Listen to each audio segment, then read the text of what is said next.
Hey everyone, this is a piece from The Fate of the Russian Revolution, Lost Texts of Critical Marxism, edited by Matgamna. The piece that I'm reading is titled Deutscher Stalin. It's by Max Shachtman. A footnote says, this is originally from New International, September-October 1950. A long passage in the original defending Deutscher from the charge of being a Stalinist agent has been abridged here. Other changes in Shachtman's 1962 republication of this article have been restored. Okay, so let's go. We come finally to Isaac Deutscher's biography of Stalin. The author's credentials entitle him to a serious hearing for a serious work. He was a militant in the old Polish communist movement, then in the Polish Trotskyist movement, which he seems to have left either just before or after the outbreak of the Second World War. Deutscher is obviously at home in the history of the Russian Revolution and of the revolutionary movement in general. Deutscher's book is free of those bald errors, grotesque misunderstandings, and falsehoods which swarm over the pages of most of the current literature about the Bolshevik Revolution. Deutscher's appraisal of Stalinism does not aim, as do most others written today, to discredit that revolution and with it the fight for socialism. Because Deutscher refuses to regard the Bolshevik Revolution as the original sin from which all the evils of our time flow, and because he endeavors to present an objective sociological, even Marxian analysis of Stalinism free of the primitive diabolism, which is generally substituted for analyses, an assortment of Menshevik and turncoat communist reviewers has treated his book as the work of a Stalinist agent, a characterization which is meant to be taken literally. The only, quote, evidence, end quote, that can be adduced for this charge is the firmness of the author's defense of the Bolshevik Revolution as the greatest socialist emancipation act of our century. This appears to be enough to warrant the label of Stalinist in the eyes of these reviewers. Apart from this, the book offers no worthwhile evidence to sustain the charge, even if it offers it in abundance, as we will see, for a charge of a distinctly different kind. A related piece to this text is Isaac Deutscher, Anatomy of an Apologist, written by Julius Jacobson. Anyway, back to the text. What is Stalinism? Deutscher finds the basis for understanding Stalinism in what Deutscher sets forth as the fundamental development that, quote, has been common to all revolutions so far, end quote. This essentially is the development, quote, each great revolution begins with a phenomenal outburst of popular energy, impatience, anger, and hope. Each ends in the weariness, exhaustion, and disillusionment of the revolutionary people. In the first phase, the party that gives the fullest expression to the popular mood outdoes its rivals, gains the confidence of the masses, and rises to power. ... Then comes the inevitable trial of civil war. The revolutionary party is still marching in step with the majority of the nation. It is acutely conscious of its unity with the people and of a profound harmony between its own objectives and the people's wishes and desires. It can call upon the mass of the nation for ever-growing efforts and sacrifices, and it is sure of the response. In this, the heroic phase, the revolutionary party is in a very real sense democratic, even though it treats its foes with dictatorial relentlessness and observes no strict constitutional precept. The leaders implicitly trust their vast plebeian following, and their policy rests on that thrust. The leaders implicitly trust their vast plebeian following, and their policies rest on that trust. They are willing and even eager to submit their policies to open debate and to accept the popular verdict, end quote. But this relationship hardly survives the Civil War. The party emerges weary and people wearier. Quote, the anticlimax of the revolution is there, end quote. The fruits of the now secured revolution ripen too slowly to permit immediate fulfillment of the promises made to the people by the party. Quote, this is the real tragedy which overtakes the party of the revolution. If the party of the revolution's action is to be dictated by the mood of the people, it will presently have to efface itself or at least to relinquish power. But no revolutionary government can abdicate after a victorious civil war, because the only real pretenders to power are the still considerable remnants of the defeated counter-revolution, ... The party of the revolution knows no retreat. The party of the revolution has been driven to its present pass largely through obeying the will of that same people which it is now deserted.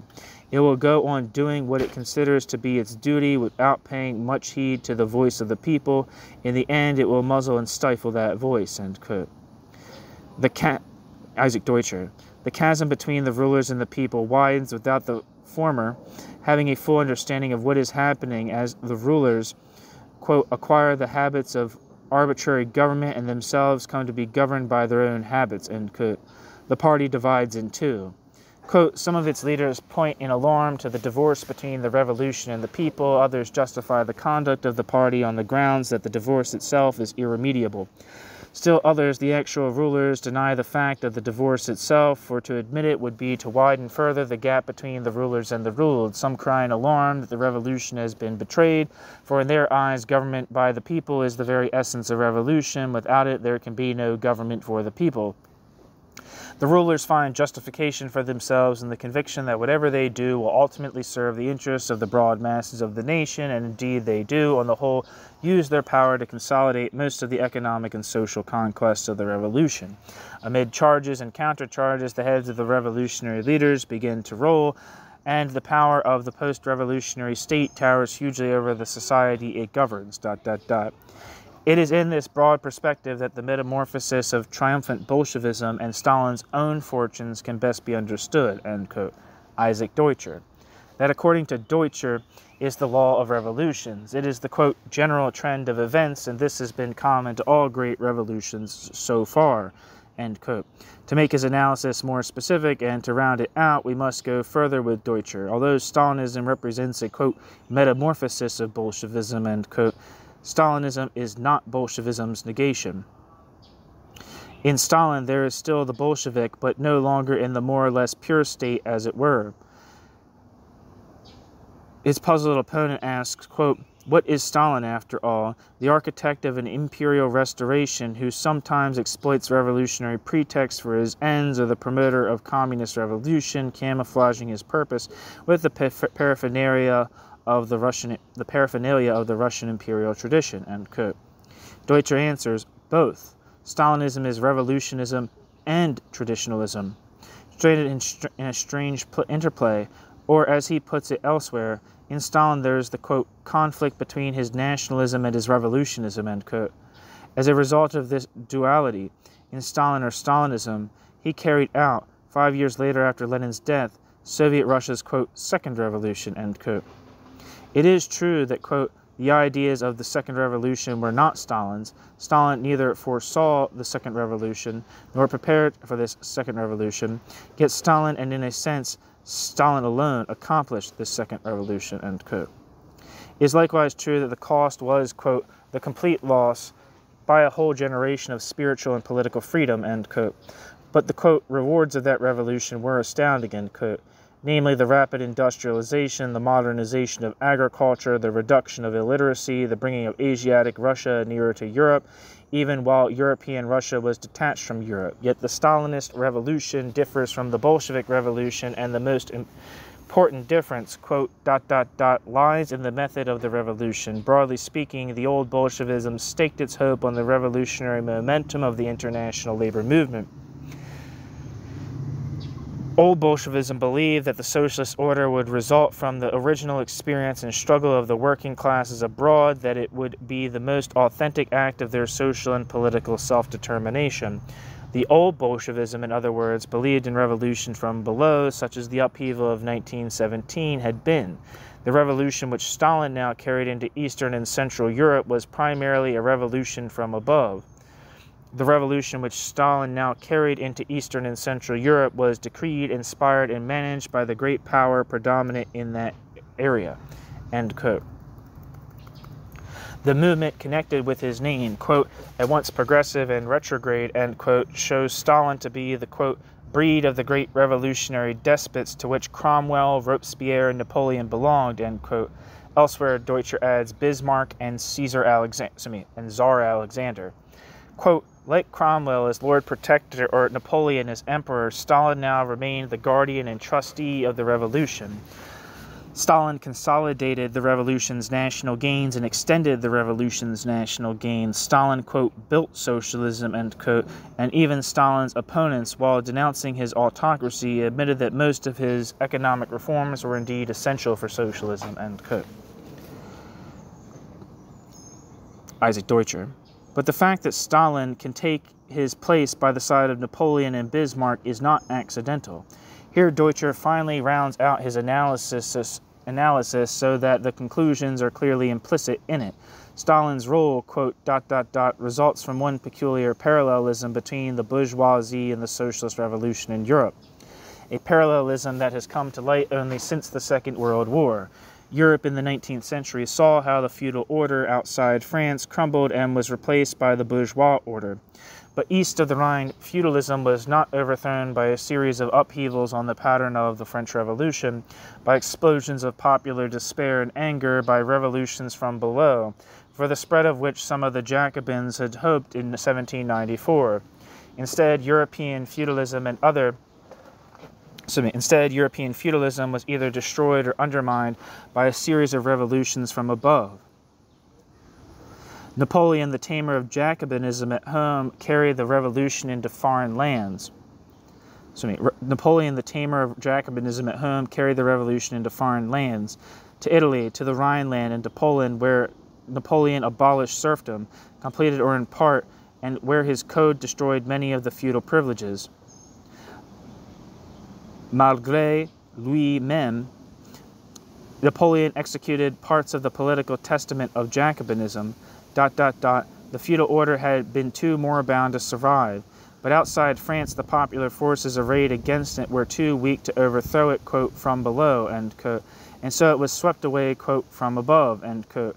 It is mainly in Napoleon's impact upon the lands neighboring France that the analogy is found for the impact of Stalinism upon Eastern and Central Europe. The chief elements of both historic situations are similar. The social order of Eastern Europe was as little capable of survival as was the feudal order in the Rhineland in Napoleon's days. The revolutionary forces arrayed against the anachronism were too weak to remove it. Then conquest and revolution merged in a movement, at once progressive and retrograde, which at least transformed the structure of society, end quote. At last transformed the structure of society. At last transformed the structure of society. End quote. Isaac Deutscher. Now the reader has all he needs to know about Deutscher's analysis of Stalinism. It is not identical with Trotsky's analysis, but only similar because it is an extreme and one-sided presentation of it. Yet the similarity between the two leaps to the eye. To the extent that Trotsky incorporated it into his own analysis, he drove himself toward the end of his work into a theoretical and political blind alley in which his sightless followers have since milled around with such calamitous consequences. Deutscher himself does not follow the practice that his theory entails, for reasons that are not clear but which cannot possibly be objective. Deutscher's book ends with a tentative story of advocacy of what Trotsky called the, quote, supplementary revolution, end quote, against Stalinism. But this half-hoped note does not even modify the fact that Deutscher has worked out the theoretical basis for a socialist capitulation to Stalinism. I'm going to repeat that because part of it's in italics and it's a very important sentence. But this half-hoped note does not even modify the fact that Deutscher has worked out the theoretical basis for a socialist capitulation to Stalinism. To the extent that the working class and socialist movement shares this theory, any progressive struggle against Stalinism is doomed, and with it the struggle for socialism itself. The socialist movement can rise again to a full consciousness of its problem and how to resolve it only, we stress it again, only, if it understands the root falsity of the theory to which Deutscher has given such utterly tragic and disorienting expression. The crux of Deutscher's disaster lies in his, quote, peculiar parallelism, end quote, between bourgeois and socialist revolutions. Historic analogies are by their very nature seductive. There is especially good reason for comparing the socialist revolution with the great bourgeois revolutions of the past 2 centuries. Indeed, unless they are compared and their similarities established, the socialist revolution becomes incomprehensible, or at best, is cast back to the utopias of pre-scientific socialism. But this is no less important. Unless they are contrasted and the fundamental differences between them clarified, the socialist revolution becomes impossible. Deutscher's treatment of the two revolutions suffers from two defects, but those two suffice. He does not deal with their differences at all, and he presents them as similar precisely in those respects where they are and must be different, decisively different, so different that they cannot be compared but only contrasted to one another. The aim of every bourgeois revolution was simple: to establish the economic supremacy of the market, of the capitalist mode of production. These already existed to one degree or another under feudalism, but feudalism impeded their full unfoldment. It, quote, fettered them. It, quote, fettered, end quote, them. Feudalism's outlived laws, customs, traditions, regulations, estatish and geographic divisions, privileges, all blocked off the, quote, primitive accumulation of capital, end quote, required for the full extension of the new mode of production. All were constricting clamps upon the winding and unwinding of that mainspring which is the simulator and regulator of capitalist production, namely the free market.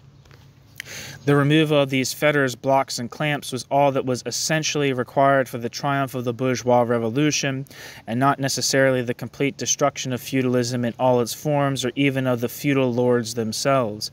Indeed, in many, if not most countries where the fetters of feudalism were finally broken, the new mode of production could and did coexist, either at home or within their world empires, or both, with the old feudalists and their economic forms intact or more or less capitalistically transformed. But because social progress requires the victory of the bourgeois revolution, it did not follow that the bourgeoisie was everywhere the organizer and leader of the revolution. In our Marxist literature, the bourgeoisie of the period in which feudalism was generally replaced by capitalism is often referred to as having been a, quote, revolutionary class, or, quote, the revolutionary class, end quote. This is true, but only in a very specific, distinctly limited sense. The capitalist mode of production, even in its incipiency under feudalism, to say nothing of its post-feudal days, was inherently of a kind that constantly revolutionized society, that constantly required expansion, and was therefore an intolerant rebel against the feudal fetters upon it. The bourgeoisie was revolutionary primarily and basically only in the sense that the bourgeoisie was at once the agent, the organizer, and the beneficiary of capital, in the sense that it was the bearer of the new mode of production, which was irreconcilable with the supremacy of feudal backwardness and stagnancy. But never, more accurately, perhaps only in the rarest of cases, was the bourgeoisie revolutionary in the sense of organizing and leading the political onslaught on feudal or aristocratic society. That would have required either a radical break with the feudalist, for which it was not prepared, or the unleashing, quote, of plebeian mobs and passions, end quote, which it feared, or both. The great French Revolution was great, the greatest of all the bourgeois revolutions, the classic among bourgeois revolutions, precisely because the great French Revolution was not organized and led by the French bourgeoisie. The great French Revolution was the work of the Jacobins, or the lowly artisans and peasants and tradesfolk, the plebeian masses. The Cromwellian Revolution was far more the work of the small independent landlord, the artisan, the urban tradesman, than the work of the then English bourgeoisie. In fact, Cromwell's Puritans had to fight bitterly against the Presbyterian bourgeoisie. Napoleon, who extended the bourgeois revolution to so many lands of feudal Europe, based himself not so much upon the bourgeoisie of France as upon the new class of allotment farmers. In Germany, it was not the bourgeoisie that unified the nation and leveled the feudal barriers to the expansion of capitalism, but the iron representative of the Prussian Junkers, Bismarck. Bismarck carried out the bourgeois revolution in the interest of the feudal Junkers, and made Bismarck's united Germany a powerful capitalist country, but without the bourgeoisie and against the bourgeoisie. Much the same process developed in distant Japan. As for the late-comer Tsarist Russia, the bourgeoisie remained a prop of the semi-feudal autocracy to the last, and the bourgeois revolution was carried out in passing by the proletariat and only as an episode in the socialist revolution. Yet in all the countries, except, of course, in Russia, where the bourgeois revolution was carried out, always without the bourgeoisie, often against the bourgeoisie, Yet in all the countries, except of course in Russia, where the bourgeois revolution was carried out, always without the bourgeoisie, often against the bourgeoisie, it did not fail to achieve its main and primary aim, to assure the social rule of the bourgeoisie, to establish the economic supremacy of the bourgeoisie's mode of production. This is all that was needed to satisfy the fundamental requirement of bourgeois class domination. It cannot be underlined too heavily. Once the fetters of feudalism were removed from the capitalist mode of production, the basic victory and the expansion of the bourgeoisie and its social system were absolutely guaranteed. Once the work of destruction was accomplished, the work of constructing bourgeois society could proceed automatically by the spontaneous expansion of capital as regulated automatically by the market. To the bourgeoisie, therefore, it could not make a fundamental difference whether the work of destruction was begun or carried out by the plebeian Jacobin terror against the aristocracy, as in France, or by the aristocracy itself in promotion of its own interest, as in Germany. Neither the revolutionary French plebeians nor the Napoleonic empire builders could replace feudalism with a special economic system of their own or create any social system other than bourgeois society. In Germany, no matter how exclusively Bismarck was preoccupied with maintaining the power of the Prussian king and the Junkers, with modernizing the nation so that it could defeat its foreign enemies, the only way the nation could be united and modernized was by stimulating, protecting, and expanding the capitalist economic order. A prerequisite for this was, of course, the removal of all or most feudal and particularist obstacles in its path. If Bonapartism and Bismarckism prevented the bourgeoisie from exercising the direct political influence that ideally it prefers, this was more than compensated by the fact that they suppressed or curbed an infinitely greater threat to the rule of the bourgeoisie, the plebeian and later the proletarian masses. And if the bourgeoisie gives up or allows the curbing or even destruction of its own representative parliamentary institutions under a Bonapartist or Bismarckian regime or under its most decadent manifestation, fascism, it only admits, to quote the famous passage from Marx, quote, that in order to preserve its social power unhurt, its political power must be broken, that the private bourgeois can continue to exploit the other classes and rejoice in, quote, property, quote, family, quote, religion, and, quote, order, only under the condition that his own class be condemned to the same political nullity of the other classes, end quote. But its social power is preserved, quote, unhurt, end quote, just the same, and the evidence of that is the prosperity that the bourgeoisie enjoyed under Napoleon, Bismarck, and Hitler. When, therefore, Deutscher stresses the fact that east of the Rhineland, the, quote, popular forces arrayed against it, bracket, moribund feudalism, end bracket, were too weak to overthrow it, quote, from below, end quote, so it was swept away, quote, from above, end quote, Deutscher. Deutscher is as wide of the mark as Deutscher can possibly be if this fact is adduced to show the similarity between the, quote, chief elements of both historical situations, end quote, namely the spread of Bonapartism and of Stalinism. I'm going to repeat that whole bit because it's a lot of it's in italics.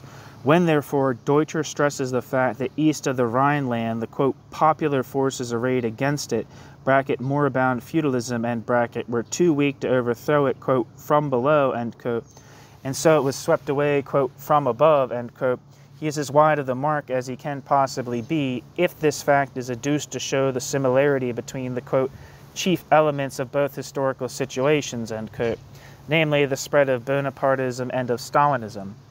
The absurdity of the comparison is clear if we bear in mind the equally incontestable fact that whether feudalism was swept away, quote, from above, end quote, as, quote, from below, end quote, the difference in the result was, at the very most, secondary. In both cases, the victory of capitalist society was secured and its growth guaranteed. Once the feudal fetters on capitalism were broken, whether by Cromwell's Ironsides or Napoleon's Grand Army, by Robespierre's Jacobins or Bismarck's Junkers, capitalism and only capitalism could be solidly established. According to Deutscher, feudalism could be swept away and the rule of capitalism installed by a revolution carried out, from above or below by the plebeian masses. the petty bourgeois masses, the bourgeoisie itself, even by feudal lords themselves, and even by the modern imperialist big bourgeoisie, as we know from their work against feudalism, in some of the colonies they penetrated.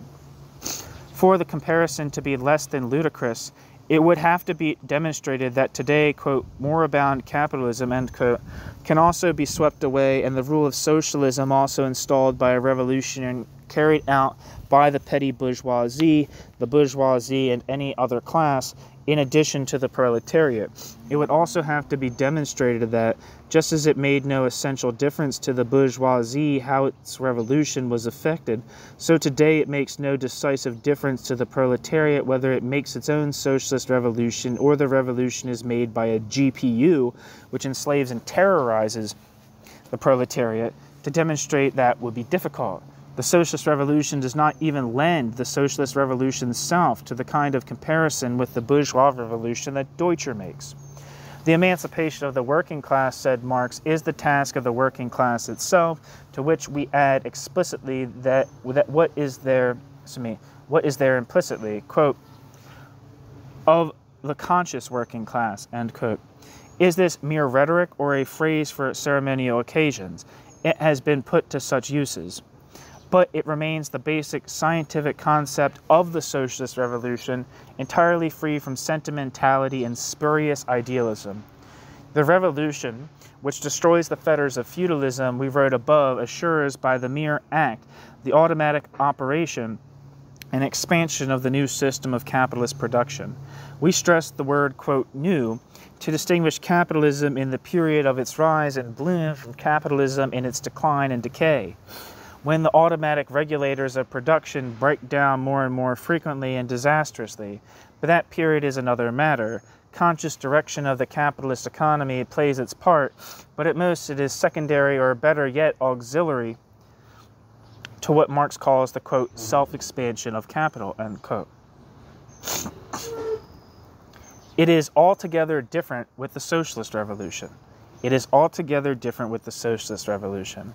In case we cannot say that regardless of what class or social group destroys the fetters of capitalism, the act itself assures the automatic operation and expression of socialist production. Socialist production and distribution will take place automatically, so to speak. Each will give what he can and take what he needs.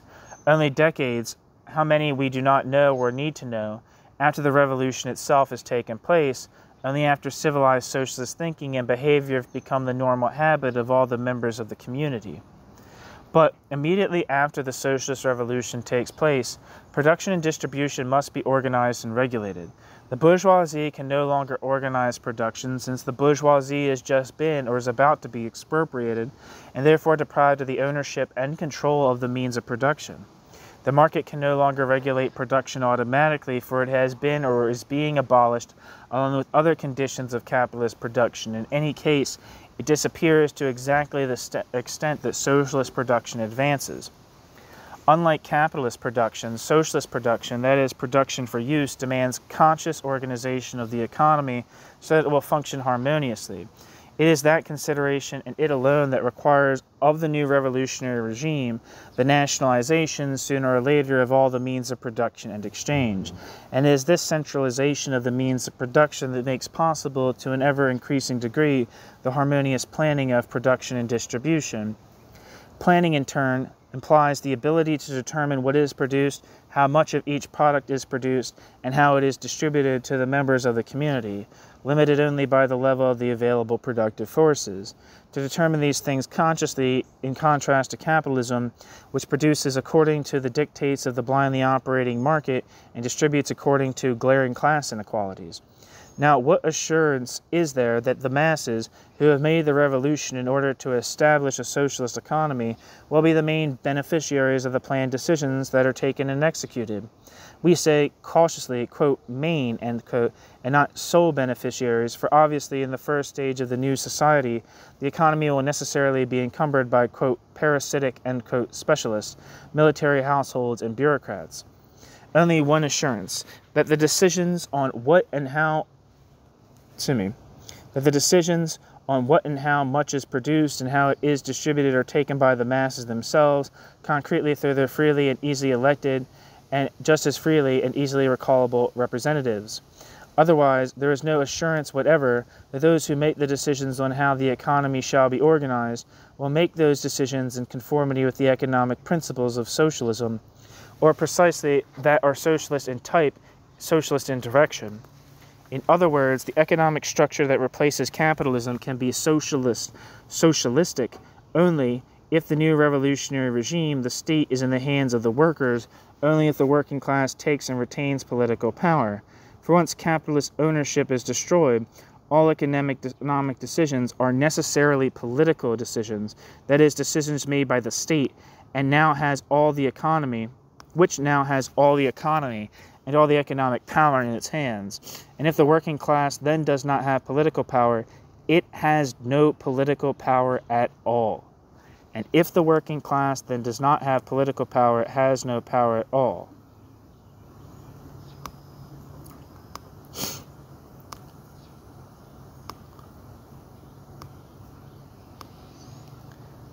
Let me copy that down real quick.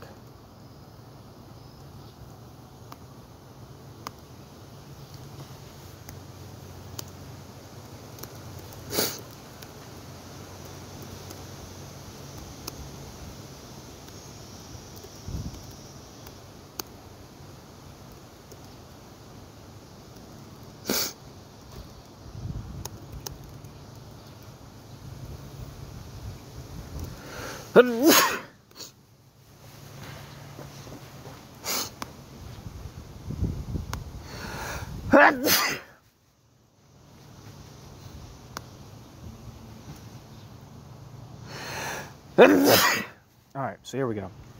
Sorry, back to the text. Here we come to another basic difference between the two social systems, and not their similarity, as Deutscher says. It relates to the question of how social power is exercised in each case. The bourgeoisie's power over society rests fundamentally upon its ownership of property, the means of production and exchange.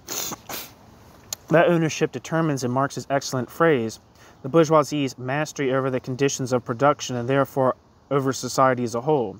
Any state, any political power which preserves capitalist property is a bourgeois state, is indeed the, quote, guardian and trustee, end quote, of the social power of the bourgeoisie.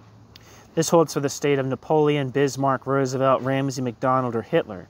Deutscher understands that well enough, for he writes that, quote, when the Nazi facade has blown away, the structure that revealed itself to the eyes of the world was the same as it had been before Hitler, with its big industrialists, its Krupps and Tysons, its Junkers, its middle class, its Grossbauers, its farm laborers, and its industrial workers, end quote.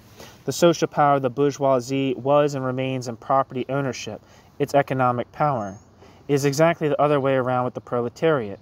It is not a property-owning class, and it cannot be.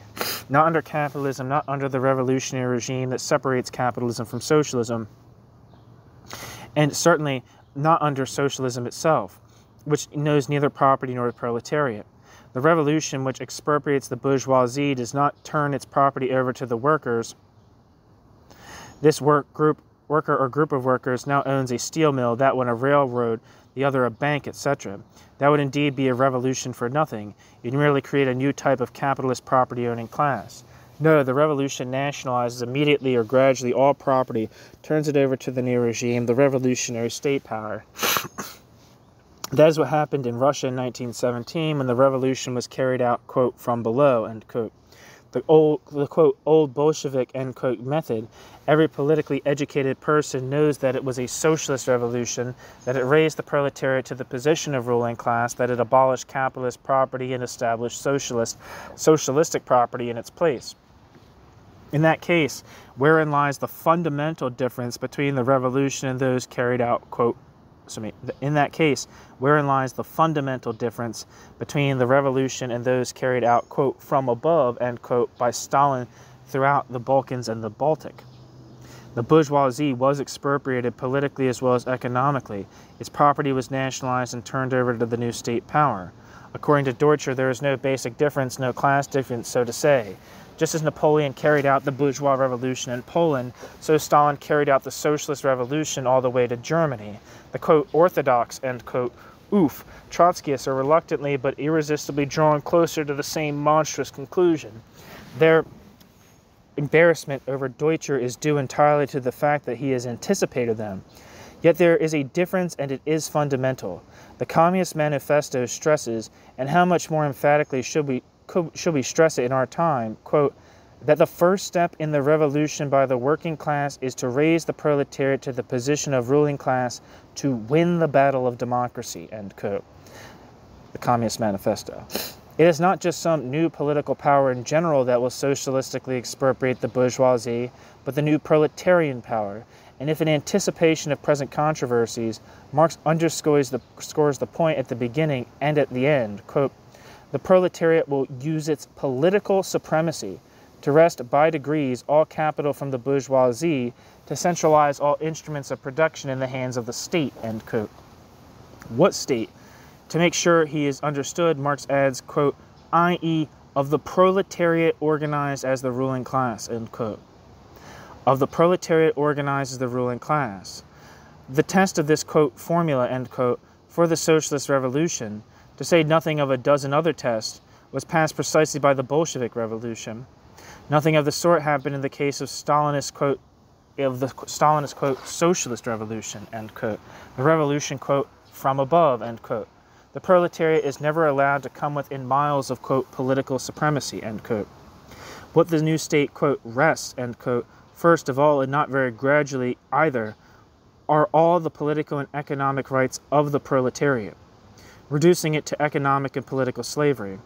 The difference between the revolution, quote, from below and the revolution, quote, from above is not at all a mere matter of difference in, quote, method, but one of social class nature. It might be compared to the difference between cropping a dog, quote, from the front, end quote, from behind, end quote.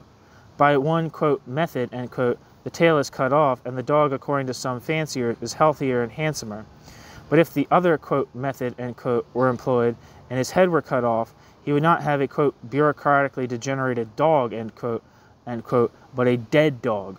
Like all comparisons, this one too has its limitations. Stalinism does not cut off the head of the socialist revolution, only because it does not even allow that revolution to grow ahead. Yet Stalin, while depriving the proletariat of all political power, did maintain state property in Russia, did extend it vastly, and did convert capitalist property into state property in Poland, Romania, Czechoslovakia, and elsewhere, because the Bolshevik Revolution established state property, and Napoleon's extension of bourgeois property seems to lend itself to analogy. Stalin becomes, to Deutscher, the representative of those rulers who, quote, on the whole used their power to consolidate most of the economic and social conquests of the revolution, end quote, and even to extend these revolutionary conquests at home and abroad. The formula, alas, is originally that of Trotsky, who wrote that the Russian workers, quote, see in it, bracket, the Stalinist bureaucracy, end bracket, the watchmen for the time being of a certain part of their own conquest, end quote. If that is true, so much the worse for the Russian workers, but in any case it does not reduce the magnitude of the error. By what is said, it says and implies, the formula tells us that the state is socialistic, a proletarian state, because the economy is nationalized, statified. The nature of the state is determined by the property form. That is indubitably true in all societies where private property exists. But it is radically false when applied to a society where the state owns the property. The exact opposite is then true. That is, the nature of the economy is determined by the nature of the state. That it is necessary to argue this ABC of Marxism and of evident social reality today is one of the indications of the sorry state of the movement.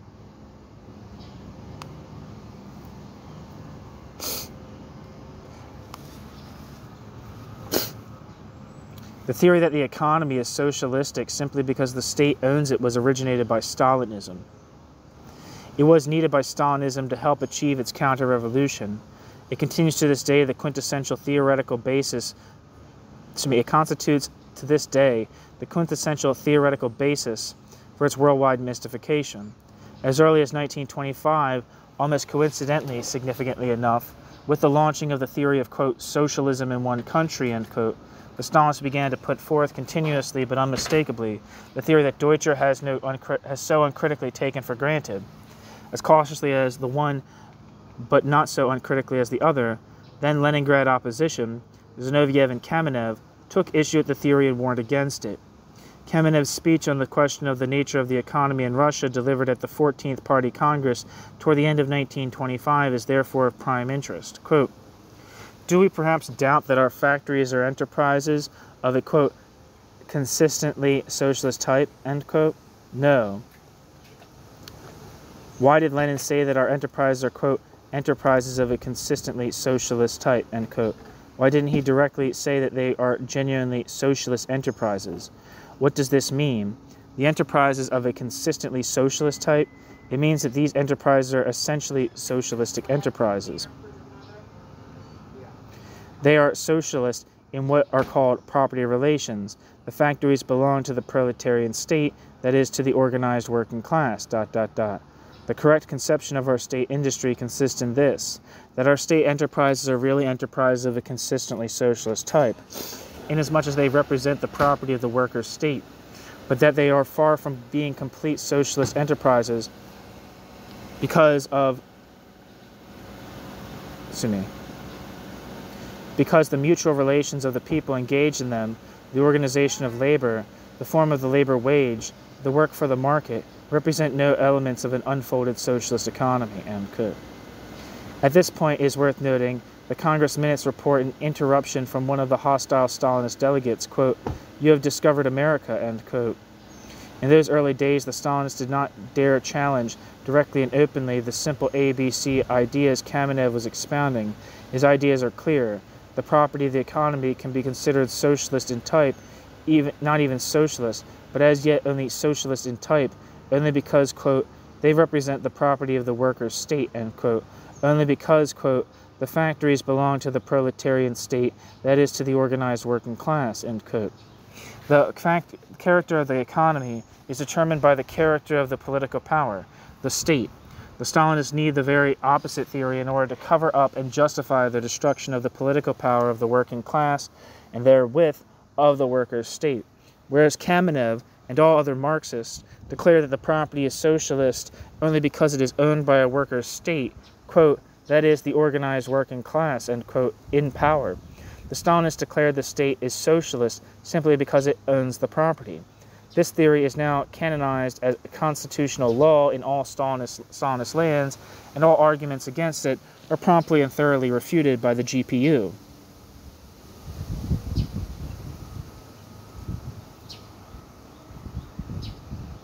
The theory is a Stalinist invention from start to finish. The finest tooth comb drawn through all the writings of every Bolshevik leader, Lenin, Trotsky, Bukharin, Zinoviev, Kamenev, will not find so much as a phrase to sustain it. Until Stalin turned the Marxian view upside down, every one of the Marxists, without exception, repeated literally thousands of times that because the state is in the hands of the proletariat, therefore the economy is proletarian, socialist in type. They never argued that because the economy is in the hands of the state, therefore the state is proletarian. Never. How could they? The proletariat, not similar to the bourgeoisie, but in contrast to it, establishes, asserts, and maintains its social power only when it gets and holds political power. As the bourgeoisie is nothing without its economic power, its ownership of property, so the proletariat is nothing without its political power. Only political power can give it economic power, the power to determine the, quote, conditions of production, unquote. This was always understood by Marxists, not only by Trotsky as well, but by him first and foremost. In different ways, Trotsky always repeated what he wrote. For example, in 1928, quote, "The socialist character of our state industry, ...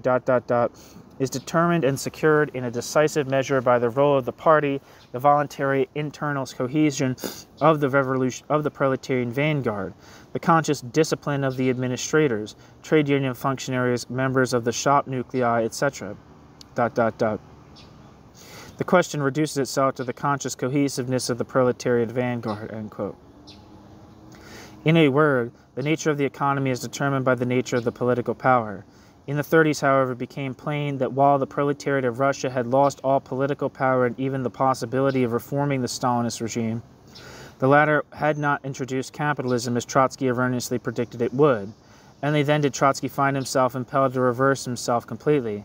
He then argued that the fact that the state continued to own property determined its character as a worker state. It was not to be found in any of his preceding writings, not so much as a hint of it. It was to be found in the doctrines of Stalinism. That's where it still is. That's where it belongs. For socialists to adopt it would be to capitulate theoretically to Stalinism, which consistency would demand be extended to political a political capitulation. In this case, capitulation means guaranteeing the triumph of a new tyranny, the abandonment of the, quote, battle of democracy, end quote, which is won when the proletariat is raised to political supremacy. Deutscher's theory, or rather his adoption and adaptation of Stalin's, leads him to downright apologetics for the new tyranny, all very objectively put, to be sure, for there seems no doubt about his personal antipathy toward the abomination of the regime. There is, first of all, the law of revolutions which Deutscher sets forth. As we have quoted it above, it is superficial, it is false and misleading. Certainly all the old revolutions and their leaders made promises to the masses that they did not fulfill. But that is a, quote, law, end quote, of all bourgeois revolution, and is absolutely characteristic of all bourgeois revolutions. Bourgeois revolutions are made under the sign of ideologies, using that term strictly in the sense in which the early Marx used it, namely as a synonym for false consciousness, or, as we would say after Freud, rationalization. They think and they say they are fighting for freedom. Quote, they, end quote, includes, as Marx wrote, not only men like Danton, Robespierre, Saint-Just, and Napoleon. Quote, the heroes as well as the parties, end quote, but even, quote, the masses of the old French Revolution, end quote. But no matter what they think or what they say or what they do, the revolution does not and cannot go beyond the, quote, task of their time, the emancipation and the establishment of modern bourgeois society, end quote. At bottom, all that freedom can mean in the bourgeois revolution is ... freedom of trade. That's why the bourgeois revolutions could not keep their promises to the masses, why they often had to establish the most dictatorial governments over and against the masses in the post-revolutionary period. But since Deutscher has tried the impossible task of formulating a law of all revolutions when he might have known that every different social revolution develops according to different laws, the most important fact has escaped his attention. The bourgeois revolutions did fulfill their promises to the bourgeoisie. The bourgeois revolutions did fulfill their promises to the bourgeoisie. The plebeian masses were crushed after such revolutions, but that was only in the nature of the revolution. While it may have been made by them, it was not and could not have been made for them. It was made for the bourgeoisie, and the bourgeoisie prospered under it, which is why it deserves the not all dishonorable name bourgeois revolution. The not at all dishonorable name bourgeois revolution. Deutscher, however, gives Stalin's overturns the distinctly honorable name socialist revolution, and adds with a refined shrug, if the masses suffered all sorts of horrors, cruelties, and oppressions after the revolution, if the promises made to them were not kept, why, quote, this has been common to all great revolutions so far, end quote. Preposterous conclusion. While the bourgeois revolution keeps its promises to the bourgeoisie for whom the bourgeois revolution is made, the socialist revolution does not keep the socialist revolution's promises to the masses for whom it is made.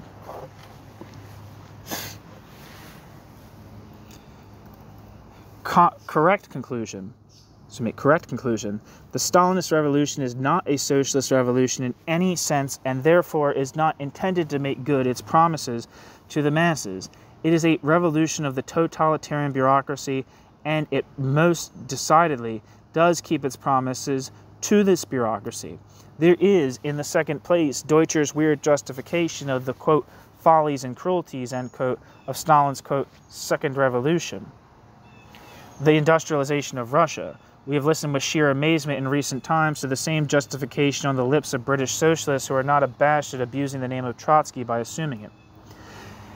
Now we see it in print under Deutscher's signature. Stalin's, quote, follies and cruelties, end quote. We read, quote, inevitably recall those of England's Industrial Revolution as Marx described them in Das Kapital, end quote. Deutscher continues, quote, the analogies are as numerous as they are striking. In the closing chapter of the first volume of his work, Marx depicts the, quote, primitive accumulation, end quote, of capital, or the, quote, previous accumulation, end quote, as Adam Smith called it, the first violent processes by which one social class accumulated in its hands the means of production, while other classes were being deprived of their land and means of livelihood and reduced to the status of wage earners. The process which, in the 30s, took place in Russia might be called the, quote, primitive accumulation, end quote, of socialism in one country, ... In spite of its, quote, blood and dirt, end quote, the English Industrial Revolution, Marx did not dispute this, marked a tremendous progress in history of mankind. It opened a new and not unhopeful epoch of civilization. Stalin's Industrial Revolution can claim the same merit, end quote.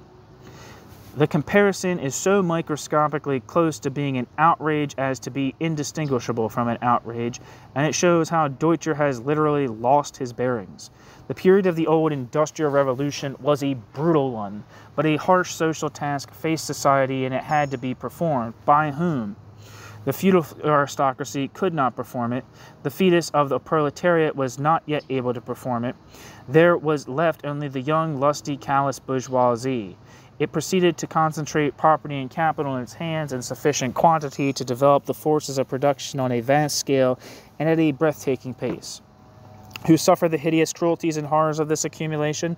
The little people, small peasants, the yeomanry, tradesfolk, the artisans, and their social kith and kin.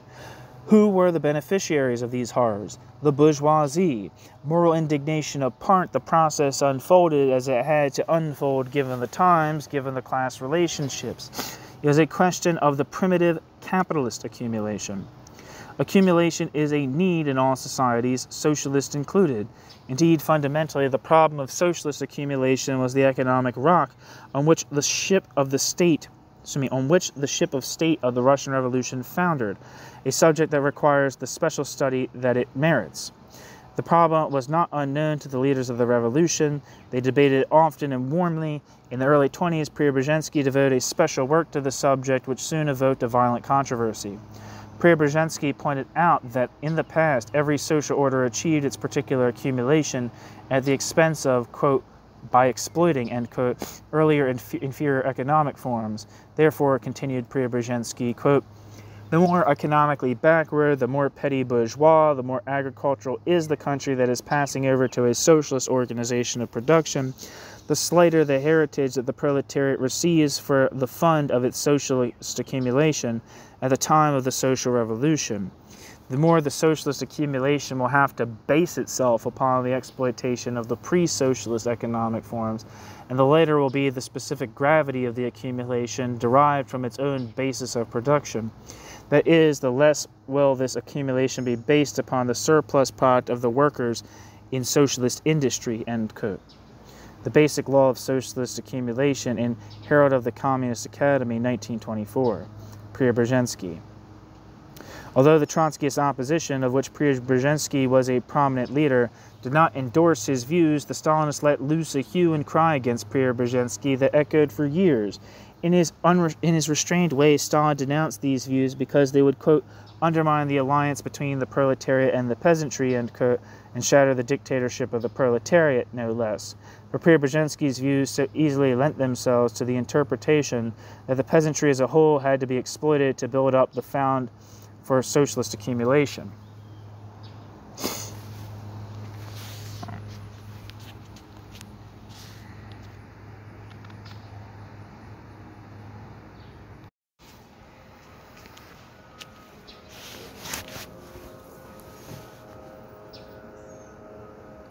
But what if someone had merely hinted in the most delicate way that the socialist accumulation fund would have to be built not only by exploiting the peasantry, which is not properly speaking a socialist class, but also the proletariat, which is the socialist class, and that the socialist accumulation would have to proceed along the same barbarous lines as the primitive accumulation in England? If he were not hooted out of sight as a crude defamer of socialism, it would only be because everybody else would have been stricken with dumbfounded silence. that Stalin's, quote, second revolution, end quote, did start a process, quote, by which one social class accumulated in its hands the means of production, end quote, along the lines of the primitive capitalist accumulation is absolutely true. That Stalin's, quote, second revolution did start a process, quote, by which one social class accumulated in its hands the means of production, end quote, and along the lines of the primitive capitalist accumulation is absolutely true, but his accumulation, like the English, was directed against and paid for by the popular masses. It had nothing in common with socialism or socialist accumulation. It was not the, quote, second revolution, end quote. It was the counter-revolution. Quote, Marx did not dispute this, end quote. Deutscher reminds us. He did not dispute that the Industrial Revolution, quote, marked tremendous progress in the history of mankind, end quote, but only for the reason given above. There was no other class but the bourgeoisie to carry it out, and carried it out in the class way characteristic of it. To have looked for the proletariat to carry out the old Industrial Revolution was utopian, because whatever proletariat existed then in England or Europe was utterly incapable of performing the mission, which therefore fell to the bourgeoisie. It only remains to ask, is it likewise utopian to expect the present proletariat to carry out the modern revolution for the socialist reconstruction of society? Or since capitalism today is moribund and cannot be reinvigorated by man or God, must the work of dispatching it be left to a social force that puts in its place the most obscene mockery of socialism and social progress ever devised by man? Deutscher gives no direct answer, to be sure, but implicit in his theory and his whole analysis is an answer in the affirmative, even if it is accompanied by shuddering resignation. He writes movingly about those tragic figures, the great captains of the revolution, who were paraded through the prisoners' docks of the Moscow trials by a new ruling class installed in the, quote, second revolution. He explains rightly, on the whole, we think, that what brought these once indomitable revolutionists from recantation to capitulation and capitulation to recantation until they finally allow themselves to be used for the nightmarish indignities of the trials. Deutscher's appraisal of the revolutionary capitulators is noteworthy. Quote, throughout, they had been oppressed by the insoluble conflict between their horror of Stalin's method of government and their basic solidarity with the social regime which had become identified with Stalin's rule, end quote. Insoluble conflict, right. But especially right if we understand that all of them had abandoned any belief in the possibility of proletarian revolutionary movement independent of Stalinism. They only removed the last barrier to an already indicated capitulation. They believed that the Stalinist regime represented at bottom a socialist or proletarian state, and horror over its methods could not eliminate the feeling that it was the regime of their class and by that sign also their own. So long as they thought, as Trotsky also did for a long time, that Stalinism represented a return to capitalism, they fought it openly and vigorously. They were wrong in that analysis, and Stalin was not long in proving them wrong. When it became perfectly clear that Stalin mercilessly crushed capitalism, whether he had the power to do so, and he preserved and extended the realm of statified property, they simply equated his anti-capitalism with the defense of socialism. Their, quote, basic solidarity with the social regime which had become identified with Stalin's rule, end quote, decided, if it did not guarantee, their capitulation to Stalinism. And really, from the standpoint of Deutscher's analysis, why not? The German bourgeoisie may not have been enthusiastic overall the methods of Bismarck, of Wilhelm II, and later of Hitler, but they were, quote, in basic solidarity with the social regime which had become identified, end quote, successively with those three names. They never fought these regimes, they never rebelled against them, except perhaps for an inconsequential handful of bourgeois and military plotters against Hitler. In their way, they were continually right. They were certainly right. Quote, it is our regime, the regime of our class. Quote, in his exile, end quote, Deutscher, after the words we quoted above, quote, Trotsky too wrestled with the dilemma without bending his knees, end quote. True, we do not believe that Trotsky would have capitulated to Stalinism, and that not only because of his unsurpassable personal qualities as a revolutionist. To the extent that he shared the fatal theory that Stalinist Russia is a workers' state, and that the Stalinist bureaucracy is still a sort of watchman over some of the conquests of the revolution, the same must be said of him as is said of Deutscher.